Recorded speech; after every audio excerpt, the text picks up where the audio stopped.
রক্তের সম্বন্ধ। ভয় সন্ধ্যা এমন একটা জিনিস, রোমিও নেই, একবার মানুষের মনের মধ্যে গেঁথে গেলে গেল কোথায় সন্ধ্যা? তখন আশেপাশে ঘটে যাওয়া সামান্য ঘটনাও ভয় পাইয়ে দেয়। কিন্তু সন্ধ্যার নিজের তালাবন্ধ ঘর থেকে এইভাবে চুপচাপ যুবরাজের পকেট থেকে চাবি বের করে হারিয়ে যাওয়াটা ছোটখাটো ব্যাপার ছিল না। ওর তো প্রথমে যুবরাজের রহস্য আর সেটা লুকোনোর জন্য ঘৃণ্য ষড়যন্ত্রের কথা সন্ধ্যা সব জেনে গিয়েছিল। আর এই ষড়যন্ত্রে সামিল হতে ও অস্বীকারও করেছিল। আর এখন বাড়িতে ওকে কোথাও খুঁজে না পাওয়াটা যুবরাজের কাছে সবচেয়ে বড় দুশ্চিন্তার বোঝা চেপে বসেছে। সন্ধ্যা, তুমি কি সন্ধ্যাকে দেখেছো? সন্ধ্যা ম্যাডাম উঠে গেছে নাকি? আরে সাহেব, সবে তো 6:30 বাজে, আপনি এত তাড়াতাড়ি কি করে উঠলেন? ঠিক আছে, তুমি যাও, তাড়াতাড়ি উঠে পড়লে। সন্ধ্যা আমার রাতের ঘুম কেড়ে নিয়েছে।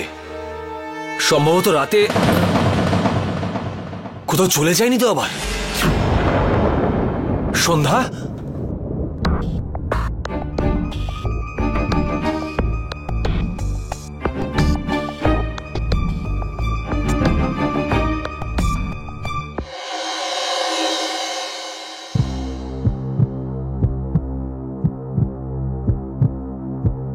বাবা আছেন?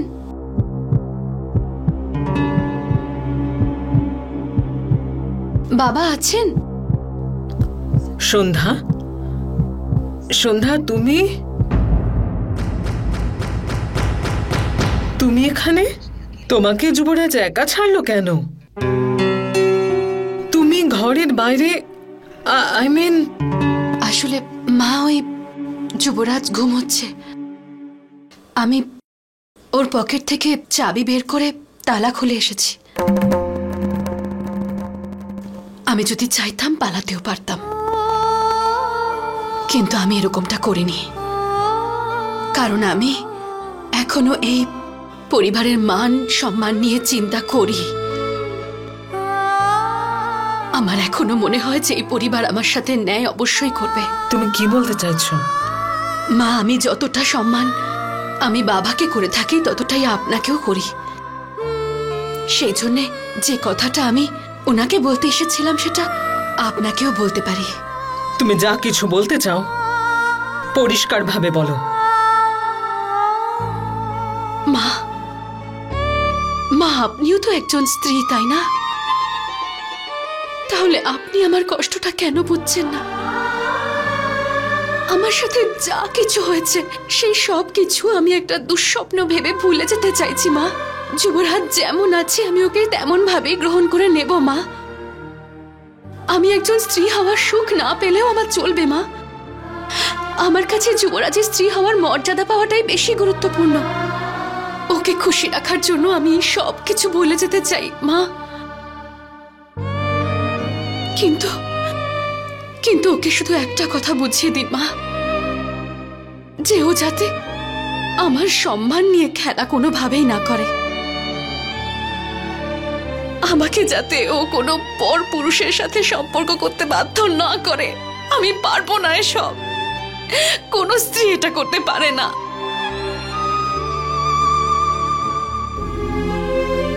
আমি তোমার কথা বুঝতে পারছি সন্ধ্যা, কিন্তু যুবরাজ এতে কখনোই রাজি হবে না। ও ভীষণ জেদি ছেলে। ও কোনো কিছু নিয়ে একবার জেদ ধরলে ও সেটার শেষ দেখেই ছাড়ে। তুমি একদম ঠিক বলেছ। আমিও একজন নারী আর তোমার কথাটা বুঝতে পারছি, কিন্তু তুমি এটা কি করে ভুলে গেলে যে আমি ওর মা হই, আর একজন মায়ের কাছে তার সন্তানের থেকে বড় কিচ্ছু হতে পারে না। আর এটাই যুবরাজের ইচ্ছা, সেটা অস্বীকার করতে পারবো না আমি। ও তোমার থেকে সন্তান চায়, যাতে ও জগতের সামনে নিজেকে নরমাল প্রমাণ করতে পারে।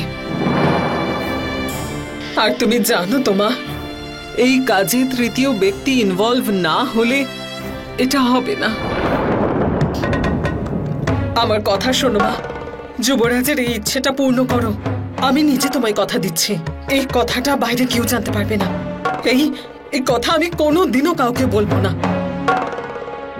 তুমি আমায় রিকোয়েস্ট করতে এসেছিলে, কিন্তু আমি তোমায় হাত জোড় করে বলছি, এই পরিবারকে একটা সন্তান দাও, তারপরে তোমার যা চাই আমরা দেব। তোমার জীবন তুমি সাজিয়ে নিও, আর যুবরাজও ভালো থাকবে। আমি আর কিচ্ছু চাই না। এক স্বামীর নয়, এক মায়ের কথা শোনো প্লিজ মা। সন্ধ্যা,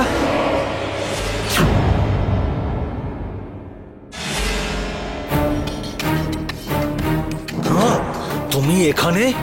তোমার ডানা গজিয়েছে না? তালা ভেঙে তুমি এখানে চলে এসেছো। আর মাকে কি বলছিলে তুমি? তুমি আমার মাকে নিজের সামনে হাত জোড় করতে বাধ্য করবে? তোমার পুজো তো আজকে আমি করব। চলো। যুবরাজ দাঁড়াও, কি করছো? বাইরে সবাই দেখতেছে। একটু দাও মা, আজকে ওর জায়গাটা দেখাতেই হবে, আর অন্য সবাইকেও। চলো। যুবরাজ ছাড়ো, দাঁড়াও। চলো চুপচাপ। ছাড়ো।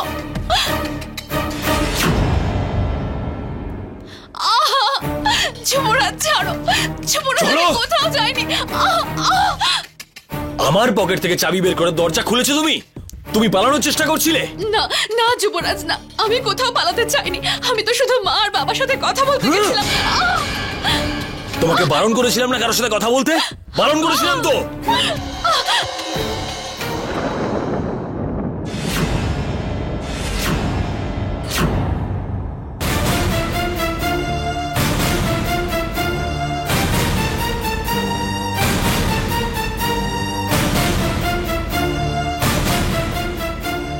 এটা তুমি কি করছো যুবরাজ? তোমার কি মাথা খারাপ হয়ে গেছে? ভালো কথা মানুষের মাথায় ঢোকে না নীরাজ। হাত ছাড়ো আমার। না যুবরাজ, আমি তোমাকে সন্ধ্যার গায়ে হাত তুলতে দেবো না। যুবরাজ একটু তো করুণা করো ওর উপর, ও দেখতে পায় না। দেখতে পায় না কিন্তু শুনতে তো পায়, কিন্তু ও তোমার কথা শুনতেও রাজি নয়। ওকে তো যুবরাজ রিল্যাক্স। দেখো, তুমি সন্ধ্যাকে যা বোঝাতে চাইছো আমি সেটা ওকে বোঝানোর জন্য তৈরি আছি। আচ্ছা, তাহলে তুমি আমার কথাটা বুঝতে পারছো আর ওকেও সেটা বুঝিয়ে দেবে। আমি তোমার সব কথা বুঝতে পেরেছি, আর সেটা সন্ধ্যাকেও বোঝাবো। নীরাজ তুমি তুমি এসব কি? আটকাচ্ছ কেন ওকে? প্রথমবার ও কোনো বুদ্ধিমানের মতন কথা বলছে, আর এবার তোমাকেও বুঝিয়ে দেবে সবটা। তোমরা একে অপরকে বুঝিয়ে দাও, এর থেকে ভালো কি হবে আমার জন্য। আর ওকে ভালো করে বুঝিয়ে দাও নীরাজ, আর ওকে এটাও বুঝিয়ে দেবে যে ও যদি আমার কথা না শোনে তাহলে ও কতটা ক্ষতিগ্রস্ত হবে।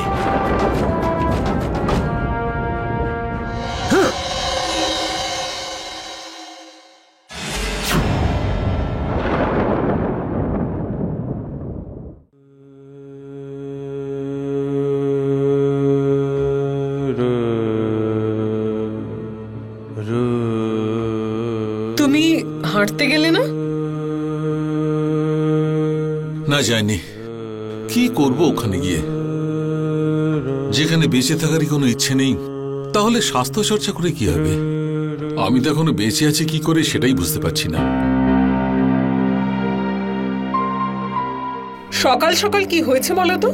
আজে বাজে কথা বলছো কেন? তো কি করব?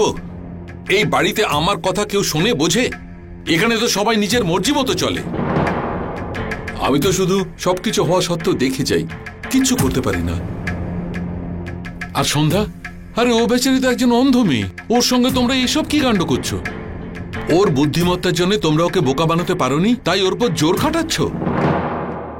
আর যুবরাজ কাল রাতে ওকে অসভ্যের মতো মারছিল। যা কিছু হচ্ছে তার জন্য ও নিজেই দায়ী। কেন? অন্ধ হওয়া সত্ত্বেও ও বুদ্ধিমত্তার পরিচয় দিয়েছে সেই জন্যে? আর তোমরা ওকে বোকা বানাতে পারোনি, তাই ওকেই দোষী বলছো। কিন্তু একটা কথা কান খুলে শুনে নাও, আমি আজ পর্যন্ত তোমার কারণেই চুপ করেছিলাম। কিন্তু যদি সন্ধ্যার সঙ্গে এই ধরনের ব্যবহার বদমাইশি বন্ধ না হয়, তবে আমি আমার 27 বছরের বিয়ের কথা ভুলে যাব। আর এটাও ভুলে যাব যে তোমরা আমার কে হও। যদিও বাবা তোমাকে এই ব্যবসা বিষয় সম্পত্তি সব মালিক করে দিয়েছে, তবু আজও এই বাড়ির সবচেয়ে বড় আমি। তোমাদের সবার বিপক্ষে গিয়ে আমার অধিকার প্রতিষ্ঠা করতে আমাকে বাধ্য করো না। যদি এই বাড়িতে শান্তি চাও তবে সন্ধ্যাকে মারধর করা বন্ধ করো, না হলে এই বাড়িতে মহাভারত হবে, আর তার জন্য দায়ী থাকবে তুমি, শুধু তুমি।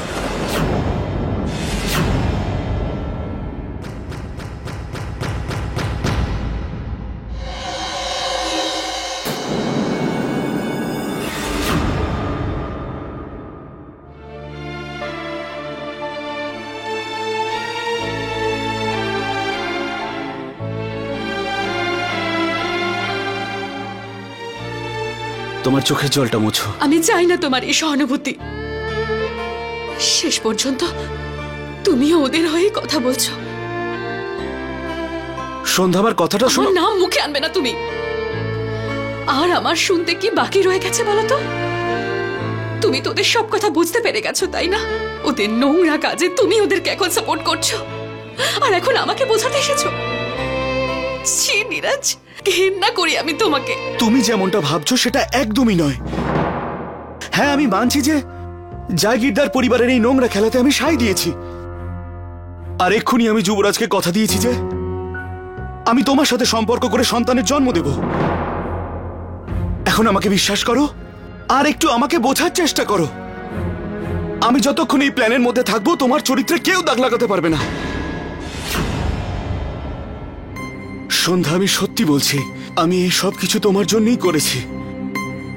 আর আমার মতোই তোমারও এই প্ল্যানে হ্যাঁ বলতে হবে, যাতে তোমার যা শাস্তি পাওয়ার কথা সেটা কম হয়ে যাবে। আর অন্যদিকে ওর কথা মেনে নিয়ে আমি ওকে নিজের প্রস্তুতির কথা বলে আরো কিছু সময় চেয়ে নেব।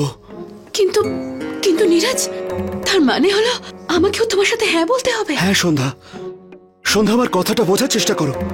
যদি আমরা দুজনে ওর কথা না মেনে চলি তাহলে ওরা আমাদের কিছুতেই ছাড়বে না।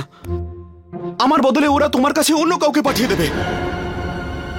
যদি আমরা হ্যাঁ বলি তাহলে তোমার উপরে হওয়া অত্যাচার আমি আটকাতে পারবো। আর যদি ওর সামনে আমি হ্যাঁ বলে দিই, তারপরে সেটা করি বা না করি সেটা আমাদের হাতে থাকবে সন্ধ্যা। যদি আমার বদলে অন্য কেউ আসে তাহলে সে আমার মতো কেন করতে যাবে? আর যদি আমাদের কাছে সময় থাকে তো আমরা এই সিচুয়েশন থেকে বেরোবার জন্য অন্য কোনো প্ল্যান বার করব। তাই জন্য সন্ধ্যা, আমার কথাটা মন দিয়ে শোনো। এখন আমাদের কাছে শুধু এই রাস্তাটাই খোলা আছে, যাতে আমরা এই পরিস্থিতি কাটিয়ে উঠতে পারি।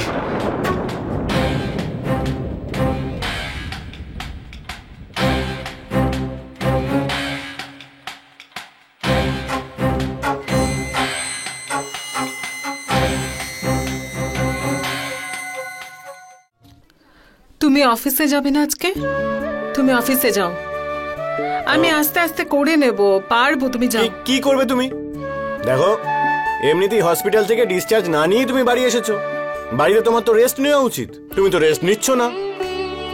তুমি আমার অফিসের চিন্তা করো না, এই সমস্ত বাড়ির কাজ আমি করে নেব। আমি যাই বলি তুমি সেটা শুনবে না। ঠিক আছে, তুমি এখন পেঁয়াজটা কাটো। ঠিক আছে।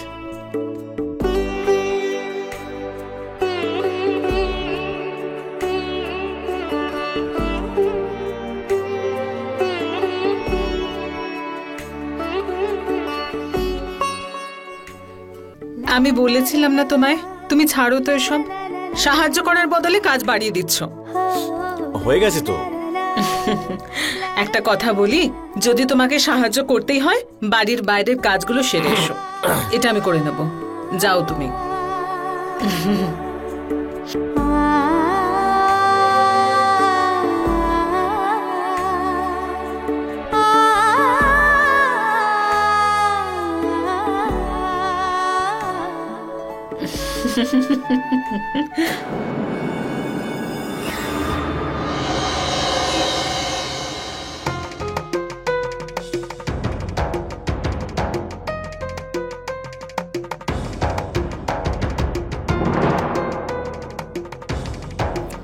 কি বললে তুমি?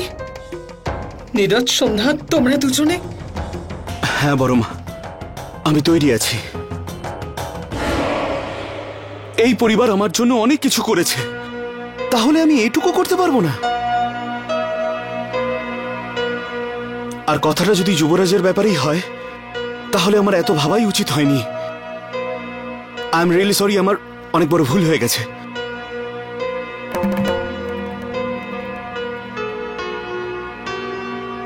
এটার ব্যাপারে আমি সন্ধ্যার সাথে কথা বলে নিয়েছি, আরও রাজিও হয়ে গেছে। আপনারা যেমনটা চাইছেন ঠিক তেমনটাই হবে।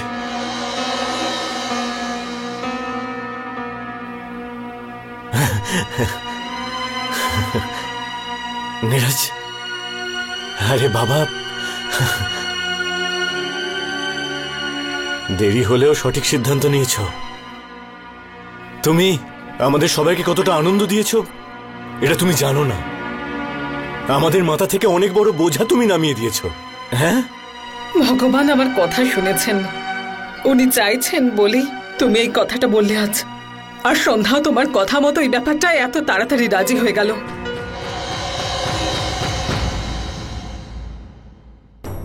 এত বেশি টেনশন, আমি তো ওনার কাছে মানত করেছিলাম যেন সব ভালো হয়ে যায়। আর দেখো, শেষ পর্যন্ত উনি সব ঠিক করে দিলেন, আমাদের ইচ্ছে পূর্ণ করে খুশির খবর দিলেন। আর সেটাও সন্ধ্যা আর নীরাজের মুখ থেকে।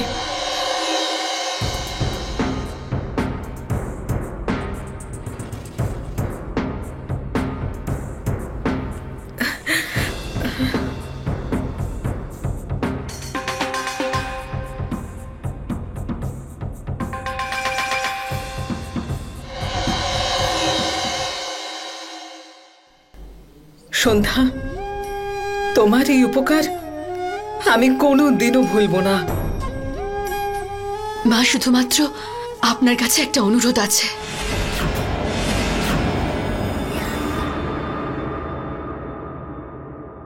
হ্যাঁ হ্যাঁ, বলো না মা। আমি আর নীরাজ এই কাজের জন্য রাজি তো হয়ে গেছি, কিন্তু এই কাজটা সম্পন্ন করার জন্য আমাদের একটু সময় দিতে হবে।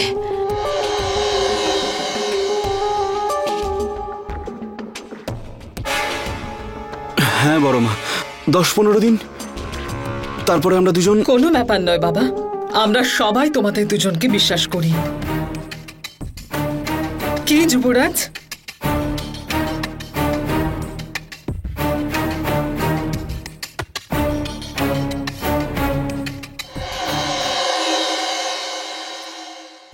এবার তো খুশি তুমি? কেউ সত্যিটা বুঝতে পারেনি, সবাই এটাই সত্যি ভেবে আনন্দ পাচ্ছে। কিছুদিনের জন্য অন্তত সন্ধ্যার উপর এই অত্যাচার বন্ধ থাকবে। যদি মনের মধ্যে লুকিয়ে থাকা আকাঙ্ক্ষা যদি সত্যি হয়ে যায় তবে কার না ভালো লাগে। প্রভাবতী, যুবরাজ আর পঙ্কজ এই ভেবে আনন্দিত হচ্ছিল যে ওদের তৈরি করা প্ল্যান বাস্তবায়িত হতে চলছিল। সন্ধ্যা আর নীরজ এই ভেবে আনন্দিত হচ্ছিল যা ওরা ভেবেছিল তা পরিবারের সবাই ঠিক সেরকমই ভাবছিল। কিন্তু এই সব খেলার পেছনে কেউ তো একজন আছেন যিনি এই খেলার ভয়ঙ্কর ভবিষ্যতের কথা ভেবে চিন্তিত হচ্ছিলেন।